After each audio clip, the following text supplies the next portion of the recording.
Wrigleyville busy as always on game day. It is a gorgeous day here on the north side as we bring you the Hyundai leadoff man on WGN Sports. The Cubs hosting the Atlanta Braves as they wrap up a 7-game homestand and a 4-game series. Hi again, everyone. I'm Len Casper. Welcome to the leadoff man. Beautiful day, wind blowing in, so it has cooled things off just a little bit.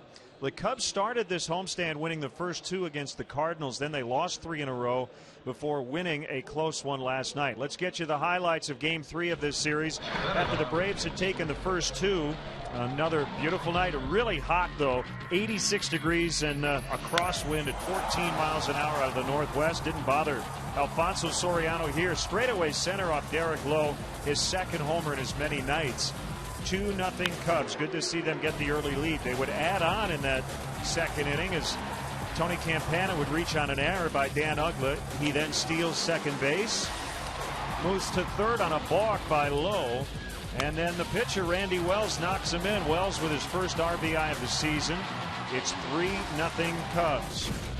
Now in the 7th inning, Wells with maybe his best performance of the year. This would be his final pitch, a changeup that was a very good pitch for him. One of the rare hangers, and Chipper Jones with his 449th career homer. That made it 3-1.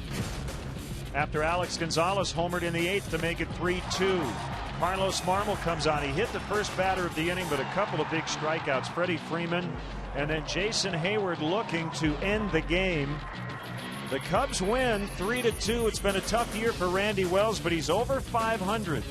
5-4 on the year, including 2-0 against the Braves. Carlos Marmol with his 30th save of the season, so that's back-to-back 30-save campaigns for Marmol. It would be nice to see the Cubs win today, have a winning homestand. Very tough trip coming up. They've got 3 against surging Milwaukee at Miller Park this weekend before heading to San Francisco. As we go to break on the Hyundai leadoff man, our Chicago and Northwest Hyundai dealers. Spotlight reminds us to check out the award-winning Hyundai Sonata and the all-new Hyundai Elantra at myhyundai.com.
Well, a lot of the talk about the Cubs this season, and rightly so, has been about all-star Starlin Castro, just 21 years old. But how about his double play partner, Darwin Barney? Today he makes his 100th start of the year at second base.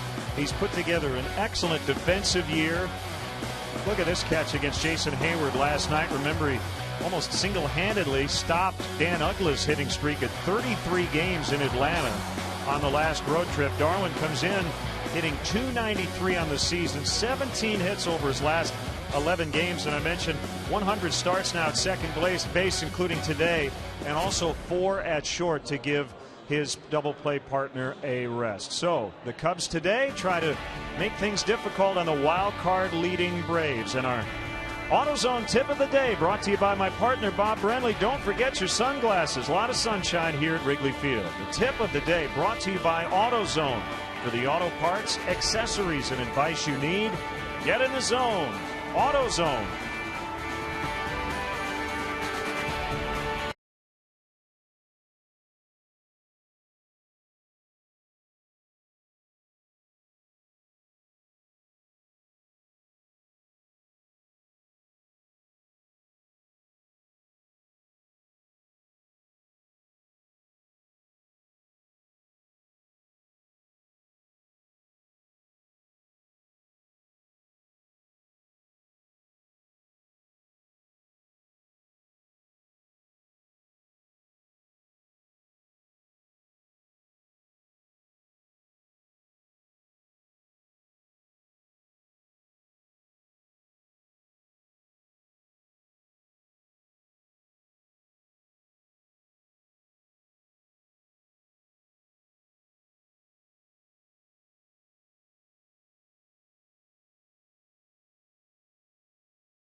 Brought to you by your Chicago and Northwest Indiana Hyundai dealers.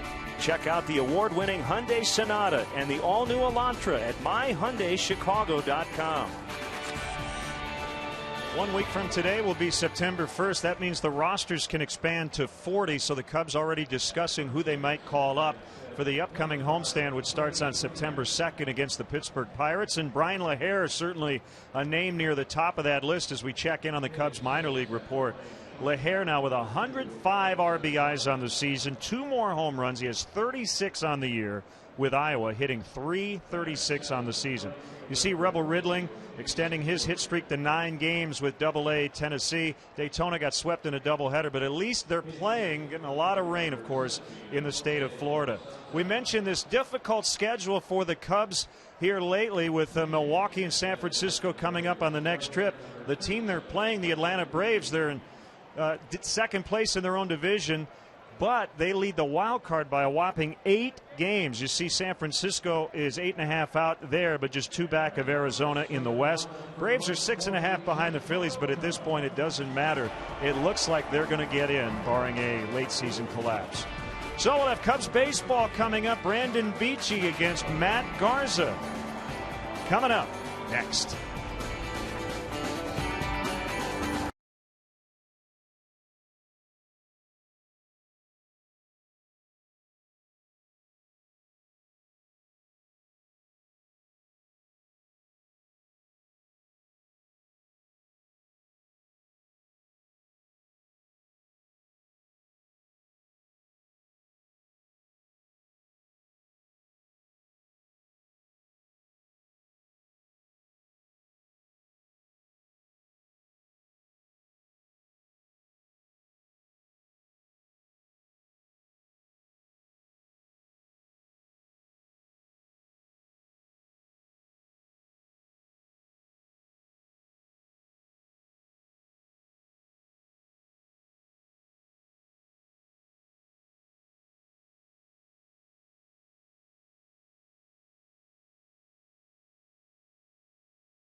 on the corner of Clark and Addison here in Chicago. We're set for Cubs baseball on WGN Sports. A beautiful day on the north side as we bring you game 4 of this series against the Braves. The Cubs wrap up a 7-game homestand. We welcome Cub fans from all over the country watching on WGN America, America's home for baseball. And hi again, everyone. Alongside Bob Brenly, I'm Len Casper. The Cubs trying to slow down a hot Braves team. They did snap their 6-game winning streak last night. They have that big lead in the wild card, but the Cubs have played them tough this year. You know, they really have, Len. The Braves have the 3rd most wins in all of Major League Baseball going into play today, but the Cubs have played them tough. A win today, they would win the season series. Did well in Atlanta with the bats. Not quite so good here at home in Chicago. We'll see what happens today. It'll be hard-throwing Matt Garza on the mound today. Interesting start his last time out. Got in a little trouble early, but didn't give up a run against the Cardinals. Yeah, he was really good. 7 innings, a 5-hit shutout ball. Matt Garza's been pitching some of his best baseball of the season down the stretch, and he likes it here at Wrigley Field. They don't call it the friendly confines for nothing. It'll be Kokomo, Indiana native Brandon Beachy going for the Braves. A no decision against the Cubs in Atlanta, and this will be his Wrigley Field debut. Pretty good looking young pitcher, Len. This guy's been on quite a roll in his last 6 starts, as you see the numbers. All right, let's go down to the field. Wayne Messmer with today's national anthem. Remove your caps and join Wayne Messmer, accompanied by Gary Pressey at the Lowry organ as they honor America with our national anthem.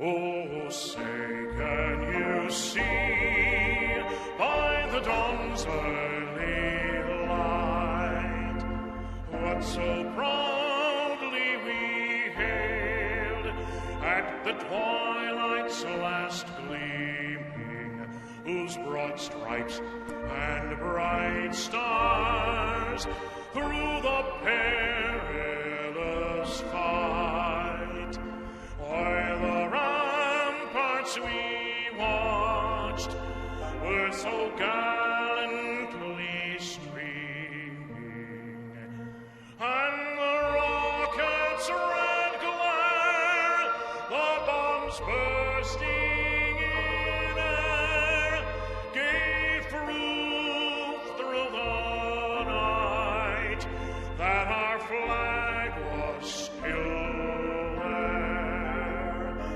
Oh, say does that star-spangled banner yet wave o'er the land of the free and the home of the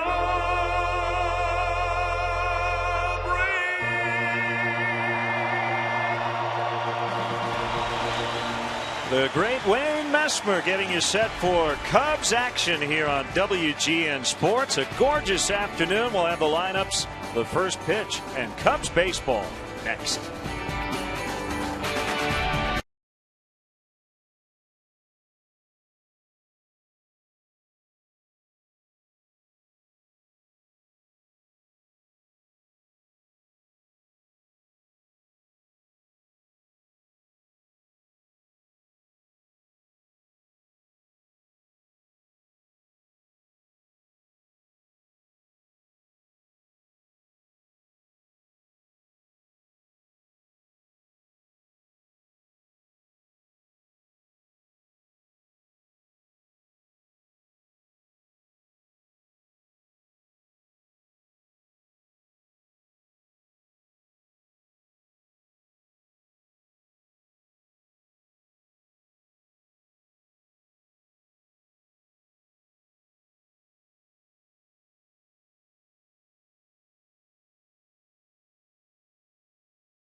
Bud Light Lime.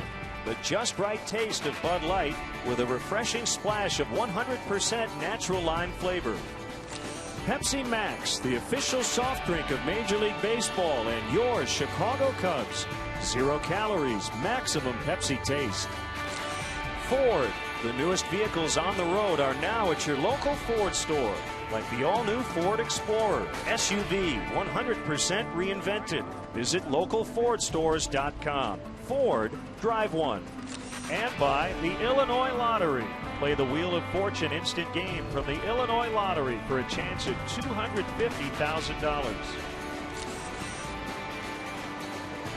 Chicago Cubs baseball in high definition is brought to you by Xfinity, only from Comcast. This is how you draw it up. Let's get the umpires for you.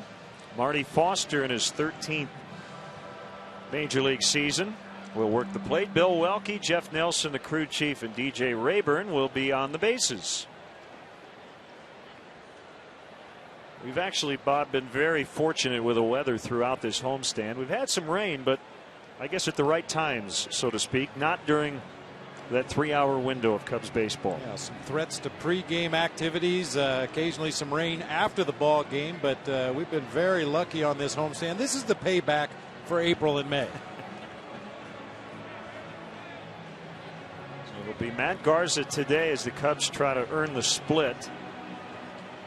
Atlanta took the first 2 games, but the Cubs winning last night 3-2, a combined 3-hitter. Randy Wells, Sean Marshall, Kerry Wood, and Carlos Marmol. Man, the bullpen has been really good lately. Well, in this series, both bullpens have been really good. You know, with the starters not getting as deep into the ball game as you might like, it really helps for both managers to have the kind of drop-dead arms that they have available in the bullpen. Been extremely impressed by the Braves tandem at the end of their bullpen. Johnny Venters, the lefty, and Craig Kimbrell, the right-handed closer, have been fantastic. Earlier today, these lucky fans won Illinois Lottery instant game tickets and could win cash instantly. There will be a lucky row of winners during each Cubs home game this season. Remember, Cubs fans, you can play the Wheel of Fortune instant game from the Illinois Lottery for your chance at $250,000.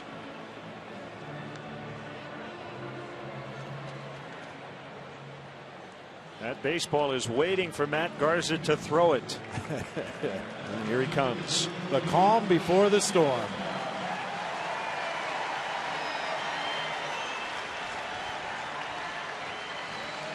Now the Braves starting lineup written out by Freddie Gonzalez. Michael Bourne leading the National League with 98 hits since the 1st of June. That's when he was with Houston. Prado, McCann, Ugla. You've got Freddie Freeman, a Rookie of the Year candidate at first. Alex Gonzalez at short. Jason Hayward getting his 3rd straight start in right. Jose Constanza back in the lineup after the ankle injury on Monday. He's in left with Brandon Beachy on the mound. And let's check out how the Cubs take the field defensively today behind Matt Garza. Brought to you by Pepsi Max, the official soft drink of Major League Baseball and your Chicago Cubs. 0 calories, maximum Pepsi taste. Johnson, Bird, and Colvin across the outfield left to right this afternoon. Ramirez and Castro on the left side. The Cubs with a Rookie of the Year candidate in their own right at second base, Darwin Barney. We featured him in the Leadoff Man show today. Carlos Pena over at first base. Giovanni Soto doing the catching once again this afternoon for right-hander Matt Garza. Don't even pay any attention to that record, because the way Matt Garza has pitched this year, he deserves to be in at least double-digit victories by now. Has really been on a good roll lately, has had an overpowering fastball at times. His curve has been very consistent for him. Hopefully his team will score some runs for him early today. Talked about how deliberate he is. I think between pitches, still not quite as slow as Steve Traxel, but when it comes to just getting onto the field and taking his warm-up tosses, he is in absolutely no hurry. Well, and I do give him credit, because he takes his warm-up tosses the way he's going to pitch when the game actually starts. And we've seen some pitchers that go out there and just flip their 8 warm-up pitches into the catcher. They don't even use a full wind-up. They never throw out of the stretch. And then when the game starts, it's all fresh to them. Yeah, everything he does is very much with a purpose.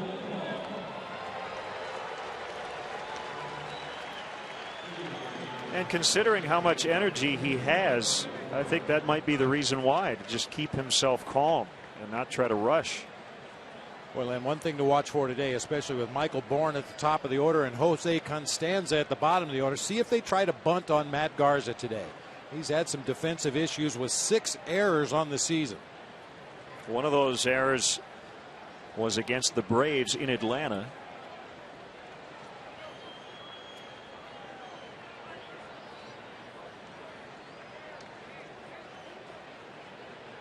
Michael Bourne 7 for 14 against Matt Garza.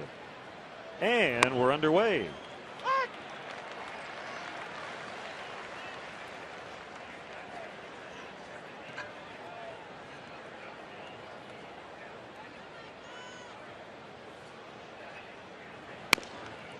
Fastball missed away. 72 degrees and a stiff northeast wind at 16.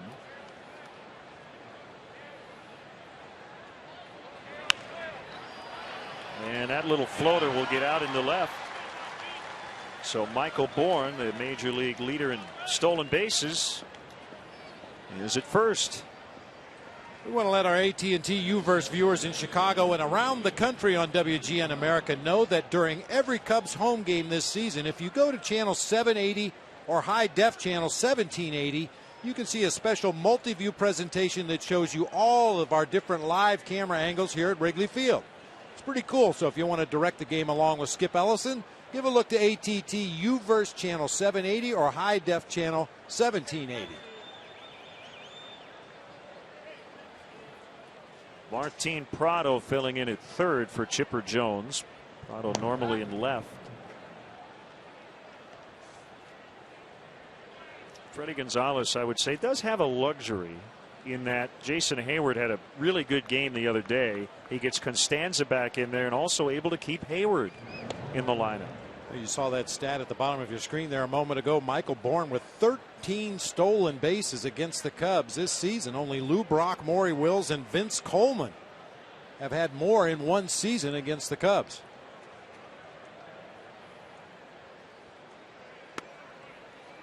Fastball in there, 0-1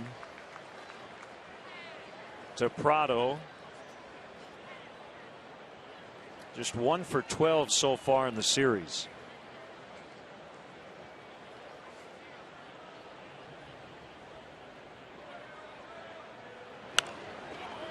Ground ball, not a double play ball. And they don't get an out as Garza can't handle that short toss from Barney.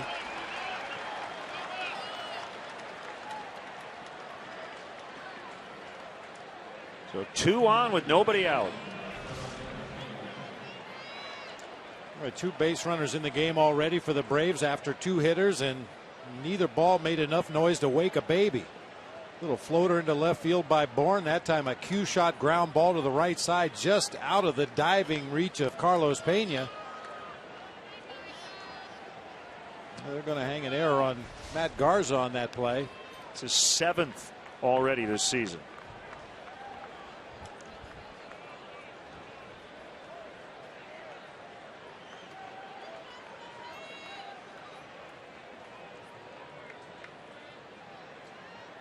Brian McCann, the catcher. Ball 1.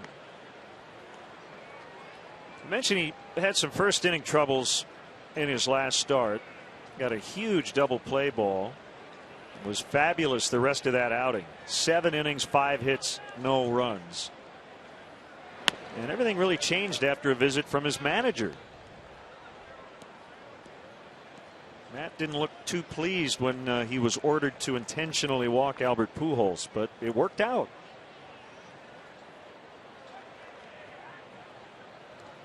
And now the 2-0 pitch. There's a blast by Brian McCann into the wind, and he finds the 4th or 5th row in the bleachers. It's 3-0.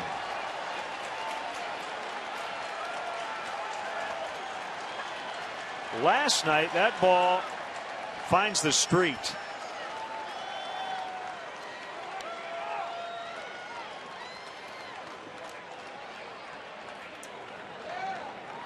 Well, the first two hitters may have reached on cheap contact, but there was absolutely nothing cheap about this. A monster home run into the teeth of the wind that's blowing straight in from right center. Brian McCann drove that ball right through the wind about 5 or 6 rows deep into the bleachers.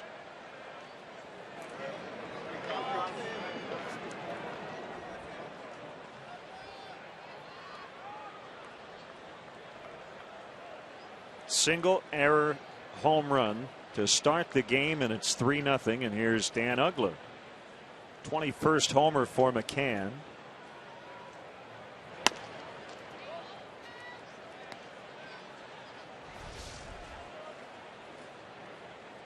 A lot of forearm banging going on in that first base dugout. I think the Braves realize how important Brian McCann is going to be to their possible postseason run this year, both behind the plate and at the plate. That was a titanic home run.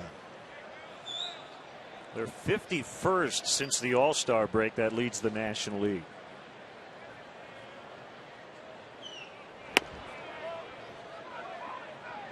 Uggla could not hold, according to Bill Welke.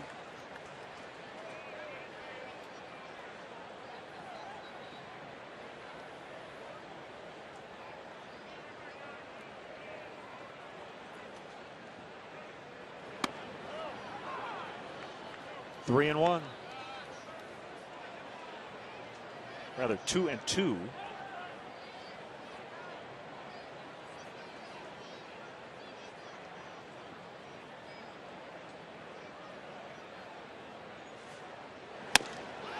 Swing and a miss, strike three. That's the first out. Well, that's the fastball that's been so effective for Matt Garza, especially in the second half of the season. That one up above the letters near the top of the strike zone. Little extra giddy up at 95 for strike three to Dan Uggla.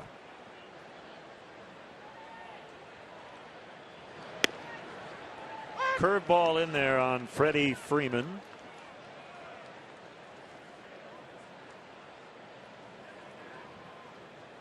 One hit in the series, a home run.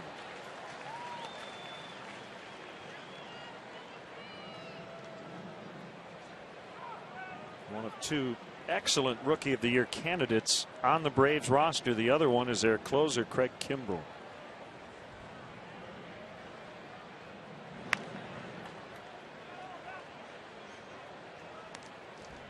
And we could probably throw Brandon Beachy into that as well.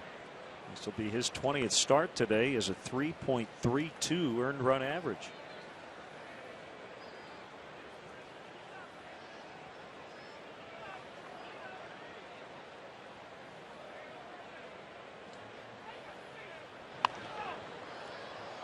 That was in on his hands, to say the least, and he was able to fight it off. 3 consecutive breaking balls to get to that pitch, and then Matt Garza threw one of his best fastballs right in on the knuckles of Freddie Freeman. Oh my, tied him up big time. Back-to-back Ks, 2 outs. And it's been a while. We'd love to hear from you. Len and Bob at Tribune.com. You can go to Facebook and Twitter as well. She hearts Bob and Len. Unfortunately, those two guys sitting next to her are Bob and Len. Alex Gonzalez pops it up.